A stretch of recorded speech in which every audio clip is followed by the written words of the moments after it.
Toompea Valgesse saali olid täna kogunenud kõik need tublid inimesed, kes on aasta jooksul olnud silmapaistvalt aktiivsed lastekaitsetegevuses. Kuid mitte ainult. Esmakordselt surus UNICEF kätt ka neil, kel südameseks loomade kaitsmine. Ma küsiksin ka, et tasuvamalt tööd ei ole. See teiste muredega kogu aeg tegelemine. Sellega on sama lugu, et tegelikult Hartma Kalli kunagi ühiskonnale arengut võib hinnata selle järgi, kuidas suhtutakse vanuritesse, lastesse ja loomadesse. Heiki Valneri tütar, kes ka ise aktiivse vabatahtlikuna on kaasanud loomakaitsetegevusse kõik oma sõbrad, jälgis preemia üleandmist uhkusega. Ma olin väga uhke tema üle, sellepärast et loomakaitsjad ja lastekaitsjad on tegelikult väga vajalikud Eesti riigi jaoks. Möödunud aastal oli nagu see tõsisem seltskond, seal oli nagu, ütleme, rohkem politseinikke, turvatöötajaid ja nii edasi.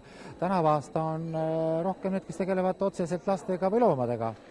Julgestus politsei liiklusjärelevalvajate, turvakodude ning lastefondide eestvedajate ning laulvate lastega tegelevate dirigentide Anu ja Kadri Tali kõrval tunnustati näiteks ka spetsiaalselt lastele mõeldud internetilehekülje loojaid Jaanikat ja Jaanus Leostet. Ma võin tõesti kinnitada, et lapsed on 10 korda nõudlikum tarbijaskond kui täiskasvanud. Kui internetilehekülg on aga tõesti mõeldud vaid lastele, kellel nagunii enda sissetulek puudub, siis miks kubisevad sealsed joonisfilmid peale surutud reklaamist, nurisevad nii mõnedki lapsevanemad? Mul tuli hea mõte. Lähme hoopis veekeskusesse. Läheme jah, aga mis see veekeskus on? Nii tekitabki see lapsevanemates küsimuse, miks peab joonistatud tegelane Jänku Juss minema just Kalev Spa veekeskusse.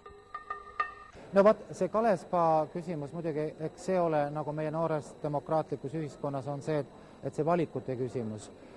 Ja muidugi, siin enne jõuluaega tuleb meelde see, et kes vaatab Stockmanni vaateakneid väljapoolt, kes vaatab seestpoolt ja ostab. Vahel on lihtsalt kõige lihtsam asi on see raha küsimus, et kui raha ei ole, ei saa, sest ilma rahata ei saa mitte midagi siin, kahjuks. Meil ei ole sponsoreid, aga meil on koostööpartnerid, kes tellides lastele õpitlikke multifilme või siis lastetoodetele sobivaid reklaame, siis toetavadki meie eksistentsi. Tere! Tere! Just näe, sinu pilet on siin. Aitäh, lähme juba kinno.